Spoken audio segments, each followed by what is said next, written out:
సికింద్రాబాద్ ఉజ్జయిని బోనాలు వైభవంగా కొనసాగాయి. పోతురాజులు శివసత్తుల విన్యాసాల మధ్య అమ్మవారికి బోనాలు సమర్పించారు. సీఎం రేవంత్ రెడ్డి పట్టు వస్త్రాలు సమర్పించగా మంత్రి పొన్నం ప్రభాకర్ తొలి బోనం సమర్పించారు. కొంగు బంగారంగా కొలిచే ఉజ్జయిని అమ్మవారి దర్శనం కోసం భక్తులు ఉదయం నుంచి క్యూ కట్టారు.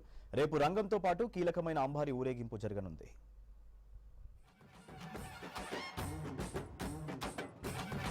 భాగ్యనగరం బోనం ఎత్తింది. సికింద్రాబాద్ ఉజ్జయిని మహంకాళి బోనాలు వైభవంగా కొనసాగాయి. తెల్లవారుజాము నుంచే భక్తులు అమ్మవారిని దర్శించుకుని బోనాలు సమర్పించారు. ముఖ్యమంత్రి రేవంత్ రెడ్డి అమ్మవారికి పట్టు వస్త్రాలు సమర్పించారు. ఆ తర్వాత ప్రత్యేక పూజలు నిర్వహించారు. వర్షాలు కురిసి తెలంగాణ సుభిక్షంగా ఉండాలని కోరుకున్నానన్నారు సీఎం రేవంత్ రెడ్డి.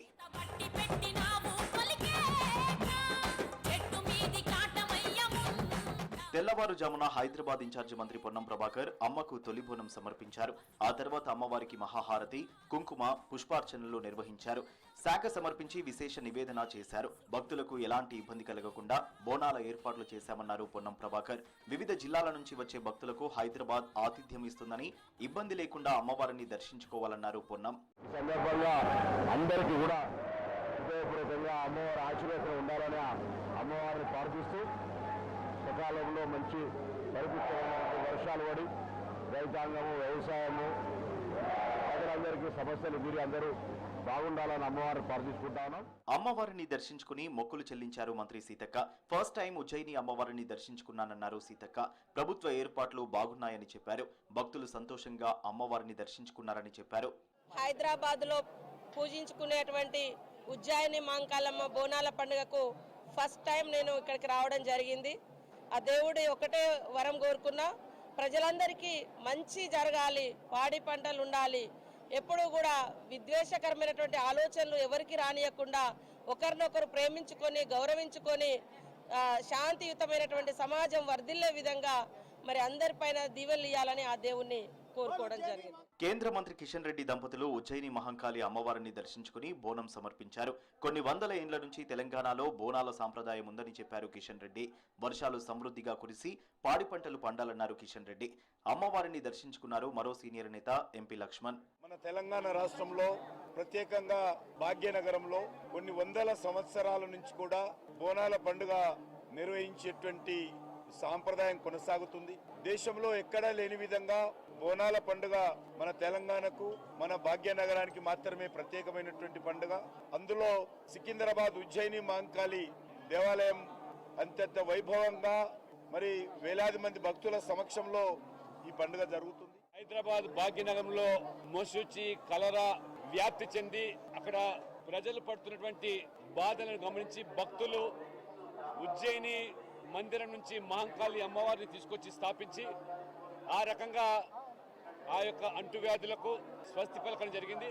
ఆ అమ్మవారి మహిమ గ్రహించి ప్రతి ఏటా బోనాల పండుగ సందర్భంగా జరిగేటువంటి ఈ యొక్క ఉత్సవాలు మొత్తం ఇవాళ దేశంలోనే ఒక ప్రత్యేకత సంతరించుకుంది.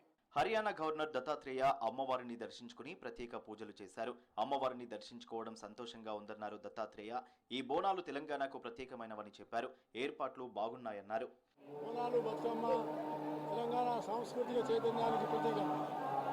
అలాంటి బోనాలు మాతా అమ్మవారి ఉన్నటువంటి అనుగ్రహంతో రాష్ట్రం సుభిక్షంగా ఉండాలని, రాష్ట్రంలో ఉన్నటువంటి రైతులు, శ్రామికులు, కార్మికులు అందరూ కూడా ఆరోగ్యంగా ఉండాలని, మంచిగా వర్షాలు పడి ఇంకా అభివృద్ధి పదంలో ఈ రాష్ట్రం రావాలని, దైవత్వ భావంతో ముందుకెళ్లాలని ప్రార్థిస్తున్నాను. డప్పు చప్పుళ్ళు, శివసత్తుల పునకాలు, పోతురాజుల విన్యాసాలతో లష్కర్ బోనాల సంబురం ఘనంగా జరిగింది. సిటీ నలుమూలల నుంచి మహిళా భక్తులు బోనాలతో వచ్చి అమ్మను దర్శించుకున్నారు. అమ్మవారిని దర్శించుకుని మొక్కులు చెల్లించుకోవడం ఎంతో సంతోషంగా ఉందన్నారు భక్తులు. ఇవన్నీ పెట్టాను కదా, ఇది అన్న పండగ, అన్న పూజ చేసే విషయం. ఎందుకంటే రైతులు బాగుంటే మనం బాగుంటాం. ఇది సృష్టి, అమ్మవారే సృష్టి మనకి అన్నాన్ని ఇస్తే మళ్ళీ మనం అమ్మవారికి సృష్టి రూపంలో అన్నాన్ని పెడతాం. కాబట్టి ఈ సంవత్సరం రాష్ట్రం బాగుండాలి.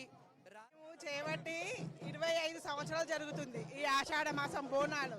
గత 30 సంవత్సరాలుగా మా తాతలు, మా పెద్దనాన్నలు, మా నాన్నలు అందరం కలిసి 30 ఏళ్ళ నుంచి ఇదే రూట్గా అప్పుడు ఎడ్ల బండ్లు కట్టుకొని వస్తుండే, ఇప్పుడు తొట్టెలు పట్టుకొని వస్తున్నాం. ఎడ్ల బండ్లు కట్టుకొని వస్తుండే అప్పుడు మా తాతలు, మా నాన్నలు చెప్తుండే. ఇప్పుడేమో ఇట్లా తొట్టెలు పట్టుకొని వస్తున్నాం. తొట్టెల బోనం మొత్తం బస్సి అందరం కలిసి వస్తాం. అమ్మవారు సమర్పించుకుంటాం. బోనాలు అమ్మవారు సమర్పించుకుంటాం, తొట్టెలు కూడా అమ్మవారు సమర్పించుకుంటాం. రేపు ఉజ్జయిని ఆలయంలో కీలకమైన రంగం కార్యక్రమం ఉండనుంది. దీనికోసం అధికారులు ఏర్పాట్లు పూర్తి చేశారు. అంబారి ఊరేగింపు, మహాహారతి తర్వాత ఉజ్జయిని బోనాలు ముగియనున్నాయి. వచ్చే ఆదివారం నగరం మొత్తం బోనం ఎత్తనుంది. ఇప్పటికే అన్ని ఆలయాల్లో ఏర్పాట్లు చేస్తున్నారు అధికారులు.